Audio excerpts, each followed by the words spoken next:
माँ तू सबसे प्यारी है, माँ तू जग में न्यारी है। माँ तू सबसे प्यारी है, माँ तू जग में न्यारी है। अपने आंचल में रखना, अपने आंचल में रखना। हमें वरदानों से भरना। माँ तू सबसे प्यारी है, माँ तू जग में न्यारी है। माँ तू सबसे प्यारी है, माँ तू जग में न्यारी है। Mr. Rajan Samuel, a great missionary in Hindi heartland, first class with distinction.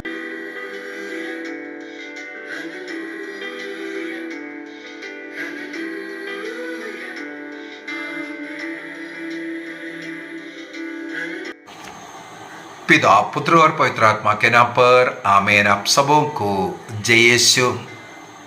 लूकस के सुसमाचार का अंतिम भाग हम लोग आज के क्लास में सीखेंगे। हम लोगों ने बीते सप्ताह में सीखा था लूकस के सुसमाचार का वो वे थियोलॉजी, रास्ते में चलते चलते जो सिखाना, और यरूशलेम के निकट आ गया। आज के क्लास के अंदर यरूशलेम प्रवेश से लेकर के ईसा मसीह का दुख भोग, मृत्यु और पुनर्जीवित होना, एम्माउस घटना, इसको हम लोग जल्दी जल्दी थोड़ा सा देख करके समाप्त करेंगे। और मत्ती के सुसमाचार में भी हम लोगों ने इस यरूशलेम के प्रवेश के विषय में सीखा था, और तकरीबन एक जैसे ही मत्ती के सुसमाचार में जो लिखा हुआ वो यरूशलेम प्रवेश का घटना, और यहाँ लूकस के सुसमाचार में लिखा हुआ घटना। यरूशलेम में प्रवेश करने के पहले निकट आकर के वाक्य 41 में हम लोग पढ़ते हैं कि निकट पहुंचने पर ईसा ने शहर को देखा और उस पर रो पड़े। प्रभु उस यरूशलेम को देख करके रो पड़े और बोले, हाय कितना अच्छा होता यदि तू भी इस शुभ दिन यह समझ पाता कि किन बातों में मेरी शांति है, परंतु अभी वे बातें तेरी आंखों से छिपी हुई है।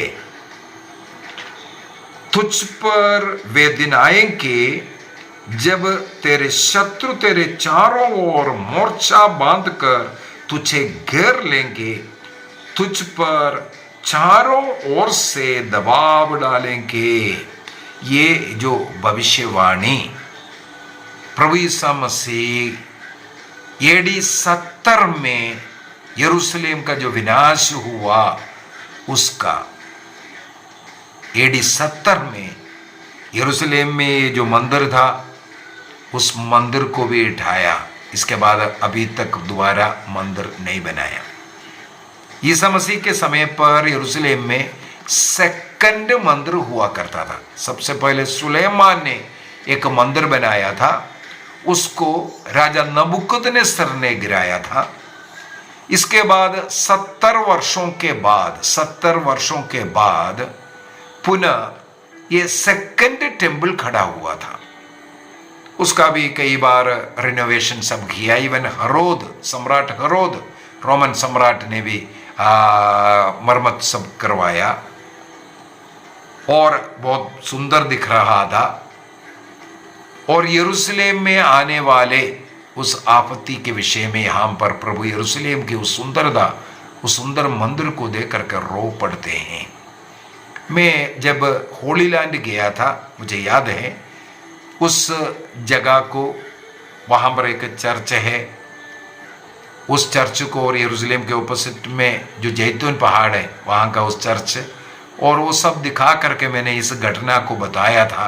AD 70 में होने वाले उस यरूशलेम का विनाश का भविष्यवाणी प्रभु यहाँ पर किया था करके। इसके बाद सीधा प्रभु मंदिर में जाते, यरूशलेम में प्रवेश करते हैं।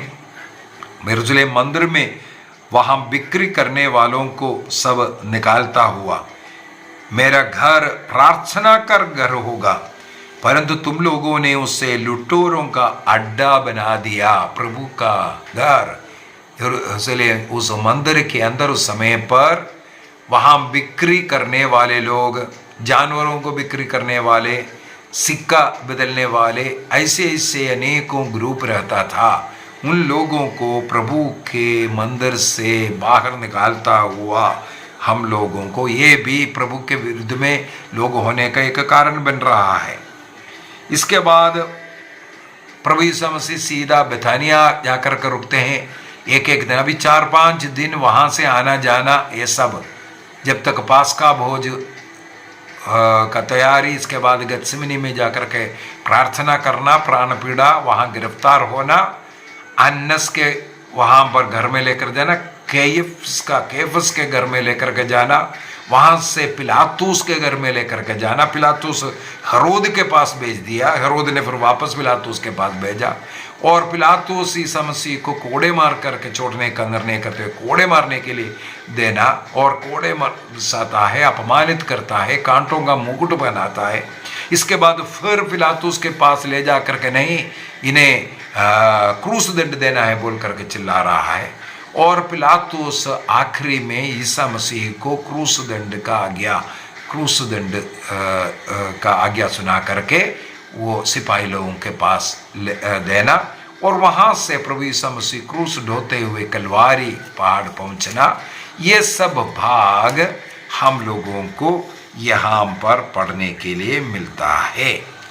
अध्याय 20 में हम लोगों को पुनरुत्थान, मृतकों का पुनरुत्थान के विषय में एक प्रश्न पूछना। कारण क्या है? सदूकी लोग, फरीसी लोग मृतकों का पुनरुत्थान में विश्वास करते हैं, लेकिन एक सदूकी है, वे पुनरुत्थान में विश्वास नहीं करने वाला ग्रुप था। तो ईसा मसीह से एक सवाल करते हैं और उसका जवाब देता है पुनरुत्थान के विषय में वो शिक्षा। इसका भी सब क्लास हम लोग ले चुका है। अध्याय 21 के अंदर मंदिर में बैठा हुआ था एक विधवा स्त्री आकर के 2 सिक्का डालता हुआ, और फिर से अध्याय 21 का वाक्य 5 से लेकर के यरूशलेम मंदिर के विनाश का भविष्यवाणी, पहले यरूशलेम का विनाश का भविष्यवाणी था, यहाँ पर हम लोगों को यरूशलेम मंदिर का भी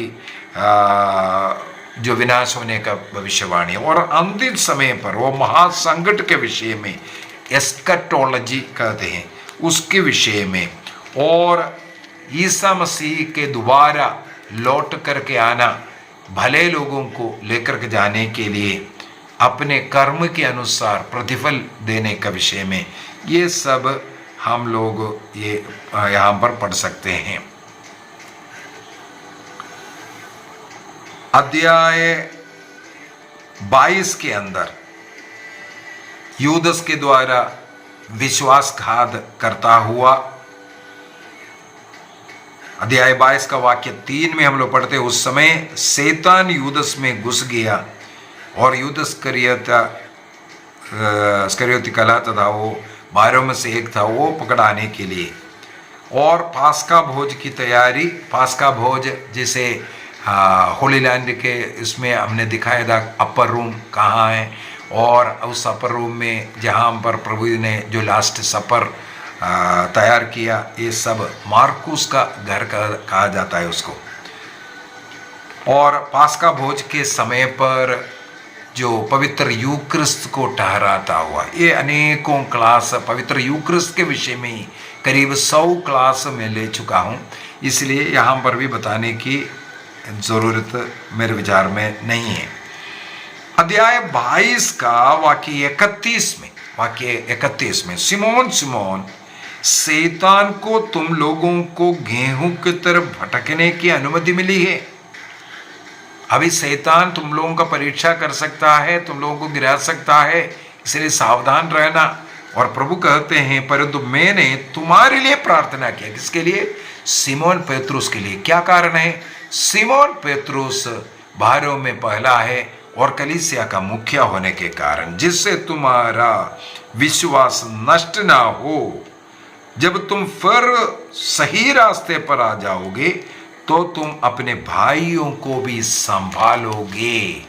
अर्थात बारों में से मुखिया पेत्रुस, उनका वो कार्य के विषय में, और 3 बार तिरस्कार करने के विषय में, गिरफ्तार करने के विषय में।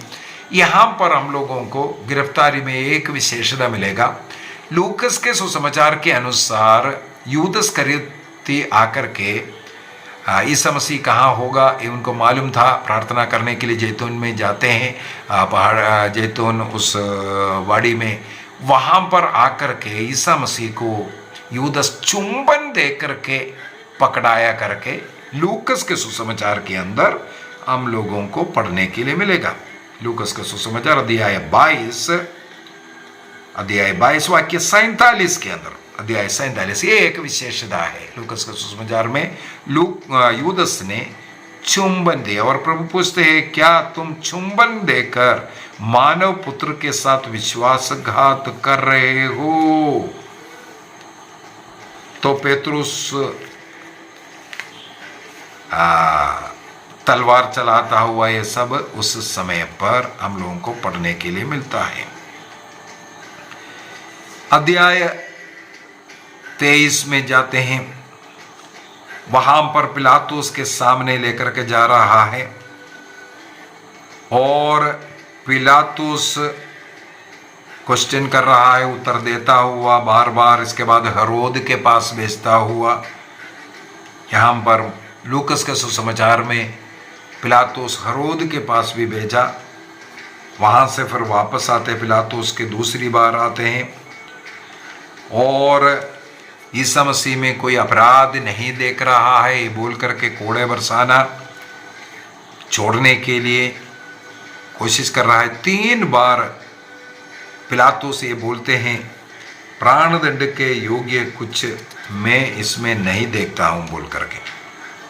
अध्याय 23 के अंदर सबसे पहले ये एक मुख्य बात है, पिलातुस का साक्ष्य।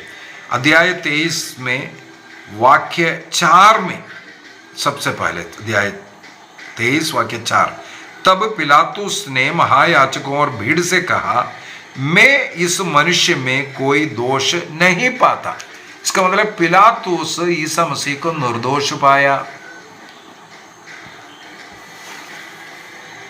इसके बाद वाक्य 14 में फिर से हम लोग देखते हैं, परंतु आप इस मनुष्य पर जिन बातों का अभियोग लगाते हैं उनके विषय में मैंने इसमें कोई दोष नहीं पाया। और हेरोद के पास मैंने भेजा था, हेरोद भी इसमें कोई दोष नहीं पाया। देखो क्या साक्ष्य दे रहा है। इस प्रकार, और वाक्य 22 में भी पिलातुस ने तीसरी बार उनसे कहा, क्यों? इस मनुष्य ने कौन सा ऐसा अपराध किया है? मैं इसमें प्राणदंड के योग्य कोई दोष नहीं पाता। देखो बार बार ये बताया। और हेरोद के पास भी भेजा है, राजा हेरोद है, तो हेरोद ने भी कोई दोष नहीं पाया, ये भी साक्ष्य दे रहा है। इसके बावजूद भी उन्हें प्राणदंड का सजा सुना करके सैन्य के हवाले करते हैं और ईसा मसीह क्रूस ढोकर जाते हैं। अध्याय 23 वाक्य 33 में हम लोग देखते हैं, खोपड़ी की जगह पहुंचते हैं। वहां पर 2 कुकर्मियों के साथ में, 2 कुकर्मी अपराधियों के साथ में प्रभु को क्रूस पर आरोपित किया, क्योंकि नबी इस्हाक का भविष्यवाणी पूरा होने के लिए यहाँ पर कुकर्मी ये लिखा। और प्रभु ईसा मसीह का उस सुंदर प्रार्थना अध्याय 23 वाक्य 34 में, पिता इन्हें क्षमा कर क्योंकि ये नहीं जानते कि ये क्या कर रहा है। तो ईसा मसीह के ऊपर किस प्रकार अपमान निंदा हो रहा है। और दाहिने साइड के एक पश्चातापी डाकू है, उसको प्रभु जो आज ही परलोक में मेरे साथ होंगे, वाक्य 43 में ये सांत्वना देता हुआ, क्योंकि उनका मन परिवर्तन हुआ। वो लास्ट मरते मरते बचने वाला व्यक्ति दाहिने साइड का ये पश्चातापी डाकू के विषय में। और ईसा मसीह का मृत्यु दोपहर के समय पर 3 बजे के समय पर, और यहाँ पर लिखा हुआ है लगभग दोपहर से तीसरे पहर तक सारे प्रदेश में अंधेरा छा गया था। मंदिर का पर्दा फटना और पिता को पुकारते हुए प्रभु यीशु मसीह अपने प्राण को त्यागने के विषय में, और जो शतपति उन्हें क्रूस दंड के लिए लेकर के आया था, उस शतपति का मन परिवर्तन। वाक्य 47 में निश्चय ही यह मनुष्य धर्मात्मा था बोल करके स्वीकार करता हुआ।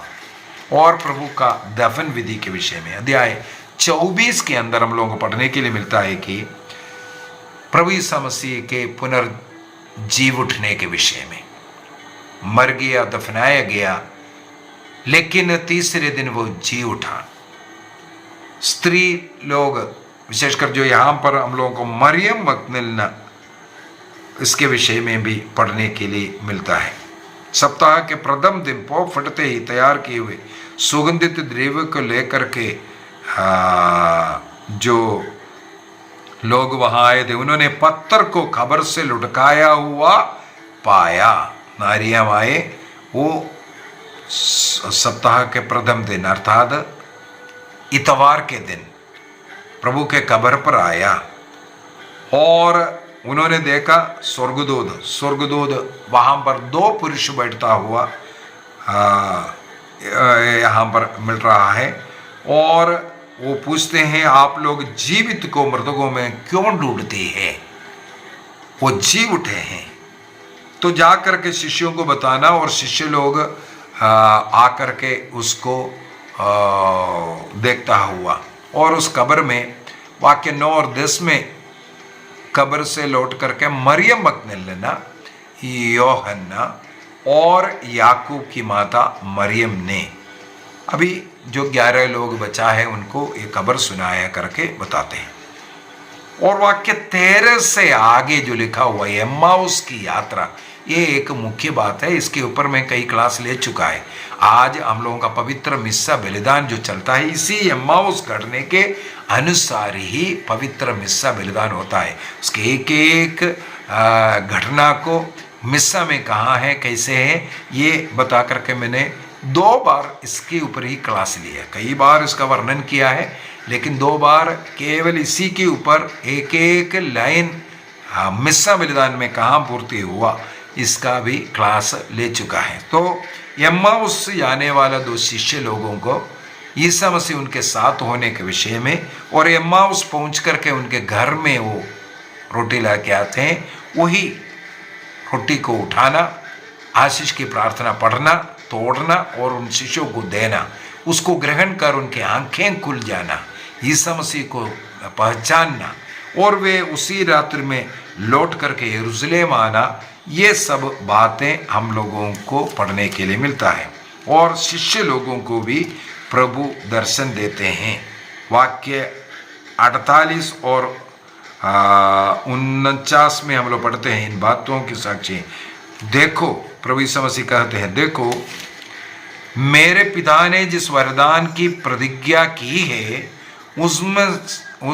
उसे मैं तुम्हारे पास भेजूंगा। अर्थात पवित्र आत्मा का जो वरदान किया है उससे प्रभु यीशु मसीह स्वर्गारोहण के बाद भेजूंगा करके वादा कर रहा है। इसलिए तुम लोग शहर में अर्थात यरूशलेम में बने रहना जब तक ऊपर की शक्ति से संपन्न नहीं होंगे।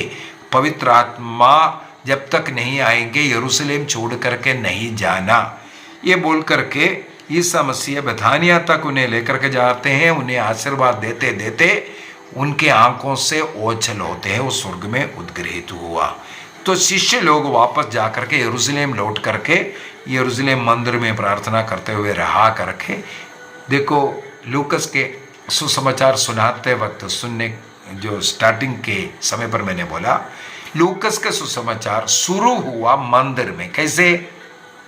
सक्रियस को यरूशलेम मंदिर में स्वर्गदूत गैब्रियल का दर्शन, और इसके बाद लूकस का सुसमाचार अध्याय 1, वो दर्शन के बाद वो यूहन्ना बपतिस्ता का जन्म के विषय में, वाक्य 26 से आगे यीशु मसीह के जन्म का संदेश, ये सब जो मिलने का घटना।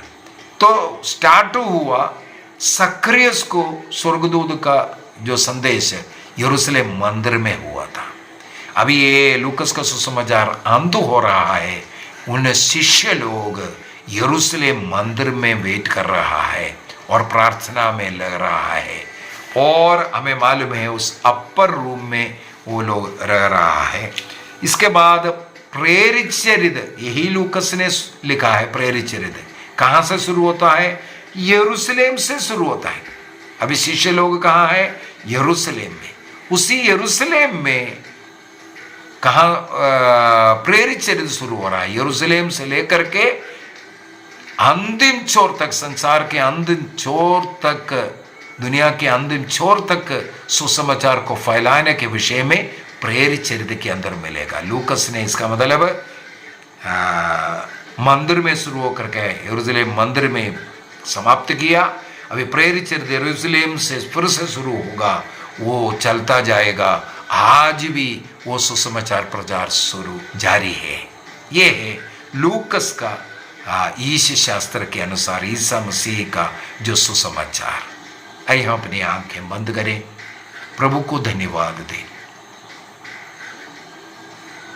कल हम लोग यूहन्ना के सुसमाचार को पहले पढ़ेंगे, इसके बाद प्रेरित चरित्र। प्रभु को धन्यवाद दीजिए। बहुत ही सुंदर तरीके से लूकस ने प्रभु का इस सुसमाचार का लेखक बन करके हमें सिखाया। उनका यीशु शास्त्र, इसके क्या मतलब है? सब लोगों को मुक्ति है, केवल यहूदियों को नहीं, कुछ लोगों को नहीं, किसी देश के लिए नहीं, बाकी क्रिस्त में विश्वास करने वाले सभी लोगों के लिए भी मुक्ति है। सबों को मुक्ति देने के लिए क्रिस्त आया। यह संदेश संत लूकस अपने सुसमाचार के द्वारा दिया।